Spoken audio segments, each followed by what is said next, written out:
2034, a data limite, quando a humanidade será completamente dominada pela IA. Uma história sobre quem é você e como ainda temos tempo de resgatar a nossa identidade humana. A batalha pela saúde no cérebro e a liberdade de pensamento. Como impedir o estresse pré-traumático apagar a tua memória. Recupere a memória autobiográfica e recorde quem é você. Impeça que a tecnocracia domine e apague a tua mente. Reprograme a programação mental realizada pelo sistema. Muitos exercícios práticos de treinamento para a recuperação da memória. Ao estudarmos a história do mundo, é possível perceber a resistência humana, independente da cultura, ao que se define como desconhecido.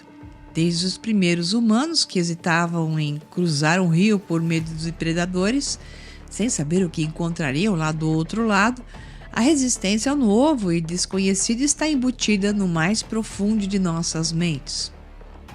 À medida que a IA se incorporou intensa e rapidamente em nossas vidas, os antropólogos apontaram que a resistência humana aparecia como um mecanismo de sobrevivência. No mundo moderno, a dramática transformação gerada pela interferência da inteligência artificial é como uma travessia de rio para um mundo pouco previsível, justificando o medo desse desconhecido. O que intensifica o medo e a resistência da travessia com a natural resistência à mudança pode ser justificada pelos que sempre ficam para trás.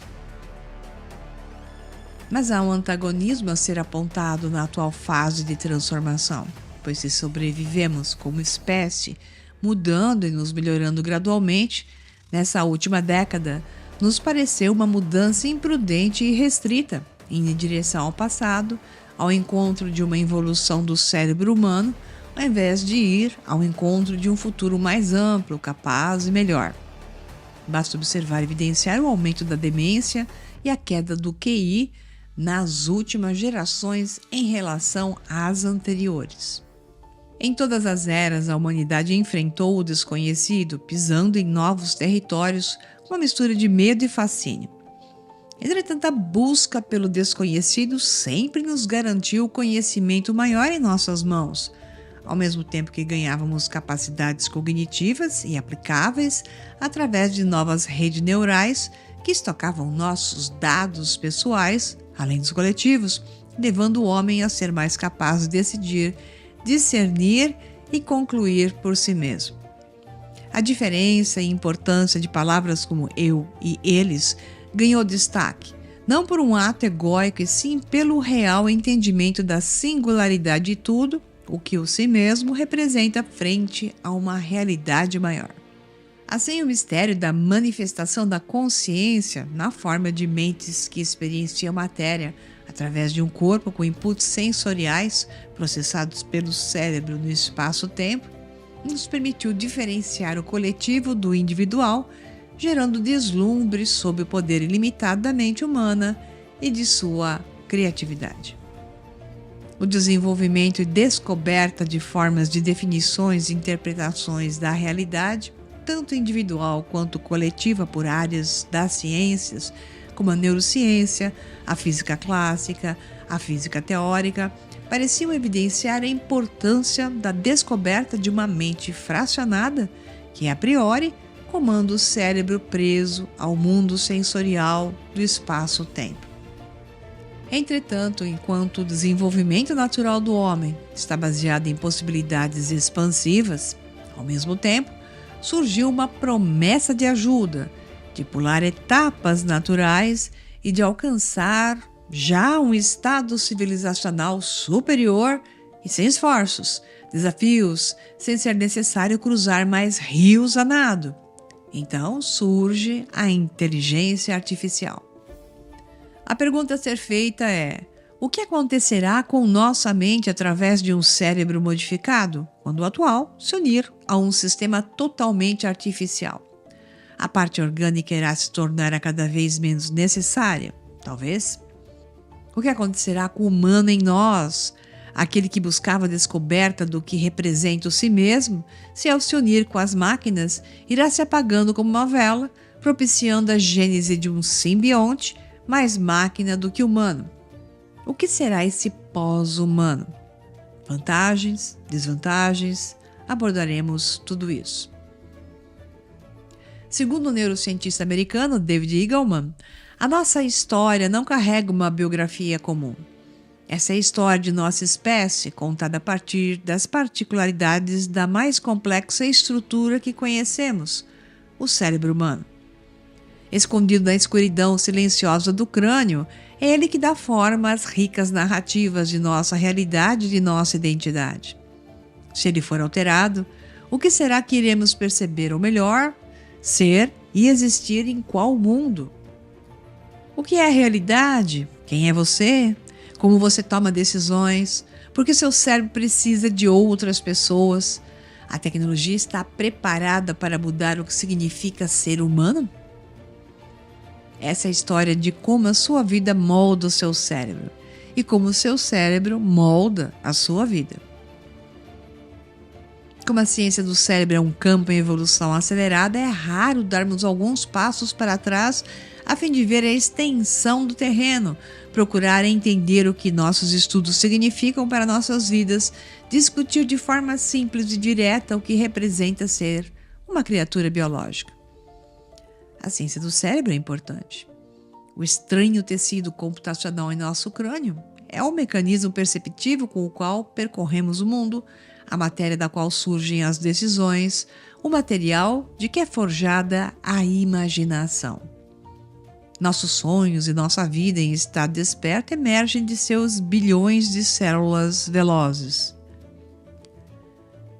Uma compreensão melhor do cérebro esclarece o que consideramos real em nossas relações pessoais e o que sabemos ser necessário na política social.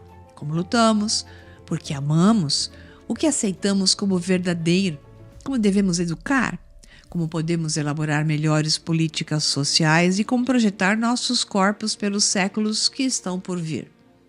Estamos, portanto, falando de dados para serem computados, trazidos e interpretados individualmente. É o que faziam os filósofos gregos. Eles se dirigiam à ágora para discutirem seus pontos de vista e sabiam que isso era fundamental para a evolução humana. Nos circuitos microscopicamente pequenos do cérebro estava gravada a história de nossa espécie. Mas e se a história, na forma de dados, começa a ser apagada ou, quem sabe, reescrita de forma a nos convencer a chegarmos todos às mesmas conclusões, com impedimentos neurais para alternativas? Mas o ponto aqui é quem é você. Todas as experiências em sua vida, de uma simples conversa a toda a sua cultura, moldam os detalhes microscópicos de seu cérebro. Do ponto de vista neural, quem você é depende de onde você esteve e o que aprendeu, aceitou ou acreditou. Seu cérebro muda incansavelmente, reescreve de modo constante os próprios circuitos e como as experiências que você tem são únicas, os padrões vastos e detalhados de suas redes neurais são igualmente singulares. Como essas redes mudam incessantemente por toda a sua vida, a identidade é um alvo móvel, que jamais atinge um ponto final. Nossos pensamentos, nossos sonhos, nossas lembranças e experiências surgem dessa estranha matéria neural. Quem nós somos na forma de como nos definimos por perceber as coisas se encontra no interior de seus complexos padrões de descarga de pulsos eletroquímicos. Quando essa atividade cessa, você também para. Quando a atividade tem um caráter alterado, seja por uma lesão, reprogramação de crenças ou pelo uso de drogas, o seu caráter também muda. Você pode desenvolver um outro ego, uma personalidade alternativa, como bem está registrado na literatura científica. Ao contrário de qualquer outra parte do corpo, se um pequeno pedaço do cérebro é danificado, é bem provável que você também mude radicalmente. Mas então, tudo o que somos nessa vida é a resultante de um programa gerador de ilusões? Vamos explorar isso melhor. Desde o momento em que você acorda, você é cercado por uma torrente de luz, sons e cheiros. Seus sentidos são inundados. Você só precisa levantar todo dia e, sem pensar ou fazer qualquer esforço, engolfado pela realidade irrefutável do mundo. Mas o quanto desta realidade é uma construção de seu cérebro, ocorrendo apenas dentro de sua cabeça, como bem pergunta o neurocientista David Eagleman, entre outros do mesmo ramo. Considere os túneis rotativos que você está visualizando agora. Embora nada esteja se mexendo de fato na imagem, parece que estão. Como seu cérebro pode perceber o movimento quando você sabe que a figura não se mexe? Ou considere o tabuleiro de xadrez a seguir. Apesar de não parecer, o quadro marcado com a letra A tem exatamente a mesma cor do quadro marcado com B. Você pode virar a prova cobrindo o resto da imagem. Vem a pergunta: como os quadrados podem parecer tão diferentes, embora sejam fisicamente idênticos? Ilusões como essas nos dão as primeiras pistas que nossa imagem do mundo não é necessariamente uma representação exata. Esse é o ponto. Nossa percepção da realidade está menos relacionada com o que acontece lá fora e mais ligada ao que ocorre dentro do cérebro. Parece que você tem acesso direto ao mundo por meio dos seus sentidos. Você pode estender a mão e tocar o material do mundo físico como a cadeira em que está sentado. Mas o tato não é uma experiência direta. Embora dê a impressão de acontecer nos seus dedos, na realidade o tato ocorre no centro de controle de missão do cérebro. O mesmo acontece em todas as suas experiências sensoriais. A visão não está acontecendo nos seus olhos, a audição não ocorre nos seus ouvidos, o olfato não acontece no seu nariz. Todas as suas experiências sensoriais ocorrem em tempestades de atividade dentro do material computacional do cérebro. A chave é esta: o cérebro não tem acesso ao mundo que você jura estar aí fora. Lacrado no interior da câmara escura e silenciosa do crânio, seu cérebro jamais viveu o mundo externo e nunca viverá. Na verdade, ele percebe antes que você, milésimos de segundos antes, para o criar da forma como você jura que é. Pois então, não há um jeito de a informação que parece vir lá de fora chegar ao cérebro. Seus órgãos dos sentidos, olhos, ouvidos, nariz, boca e pele, agem como intérpretes de algo que foi projetado de dentro de você para fora por feedback. Eles detectam o sortimento de fontes de informação, inclusive fótons, ondas de compressão de ar, concentrações moleculares, pressão, textura, temperatura, e o traduz para a moeda corrente do cérebro, os sinais eletroquímicos que dão realidade ao que você chama de seu mundo. Esses sinais eletroquímicos correm por densas redes de neurônios, as principais células sinalizadoras do cérebro. Existem 100 bilhões de neurônios no cérebro humano e cada um deles envia dezenas e centenas de pulsos elétricos a milhares de outros neurônios em cada segundo de sua vida. Nada do que você vive, seja uma visão, um som, um cheiro, é uma experiência direta. Na verdade, é uma versão eletroquímica em um teatro escuro. E essa versão pode ser ligeiramente alterada por dados ou plenamente reescrita dentro dessa câmara secreta. Como o cérebro transforma seus imensos padrões eletroquímicos em uma compreensão útil do mundo? Pois é, ele o faz comparando os sinais que recebe de diferentes dados sensoriais, detectando padrões que lhe permitem fazer a melhor conjectura a respeito do que existe lá fora. E a tua vida será esse conjunto de interpretações. As alterações podem funcionar como uma realidade aumentada, individualmente ou de forma coletiva. Isso é, algo que não está lá fora é percebido sobreposto à realidade que você já a julga ser real comumente. O cérebro é um editor, adaptador de contos e narrativas, chegando a ser um contador de histórias para as mentes mais distraídas. O cérebro entrega uma narrativa e cada um de nós acredita na narrativa que ele conta. Quer você se deixe enganar por uma ilusão de ótica, acredite que esteve preso em um sonho, enxergue letras em cores ou aceite o delírio como uma realidade durante um episódio de esquizofrenia, cada um de nós aceita a realidade da forma com que o cérebro a escreveu frente às suas crenças. Então essa é uma parte muito importante que a humanidade a nível cultural sempre quer fazer de conta que não, por conveniência, pois exigiria ter que começar a pensar e questionar o que de fato é real e a relevância das informações e crenças na criação das experiências.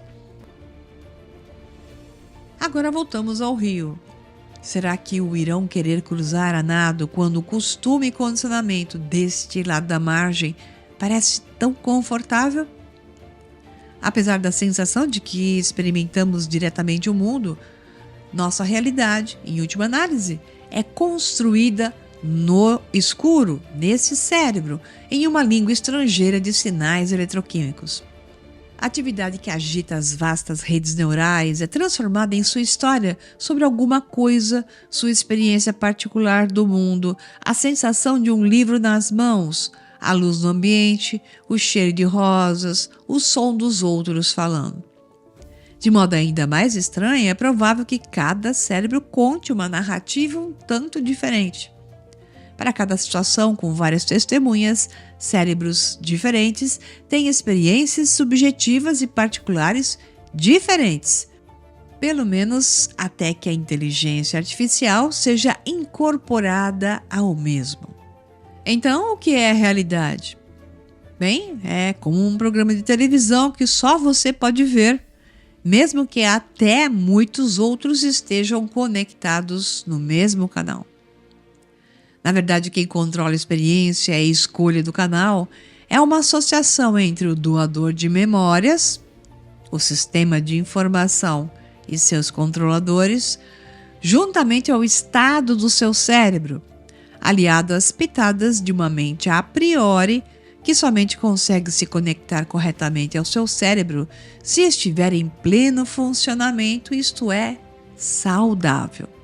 Para manter nossa memória autobiográfica e, portanto, a integridade de nossa personalidade, esse eu persona singular, especial, único, e a capacidade de desenvolver constantemente isso, é necessária uma produção ao longo da vida de novos neurônios de índice, o que de fato ocorreria naturalmente se não fossem danificados de forma proposital.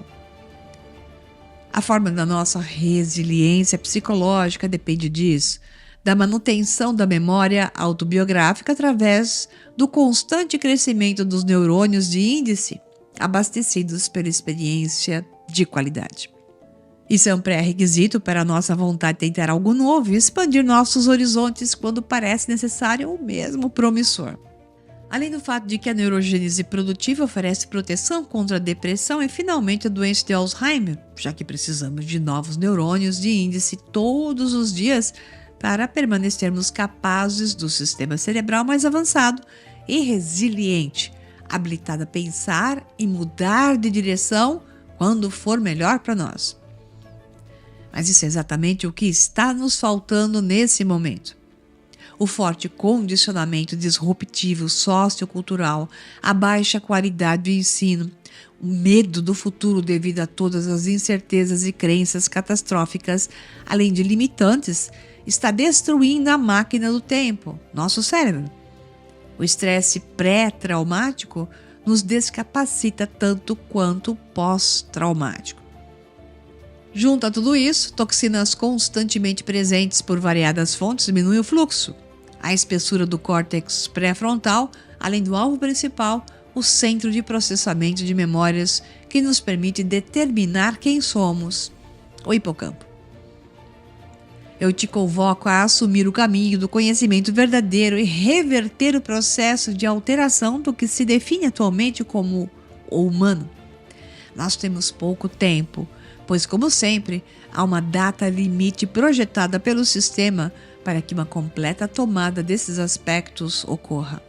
Foi pensando em te esclarecer isso muito melhor que eu preparei uma aula totalmente gratuita. 2034, a data limite, quando a humanidade será completamente dominada pela IA. Então, clique no botão ou link abaixo e se inscreva para não perder nada desse conteúdo eletrizante.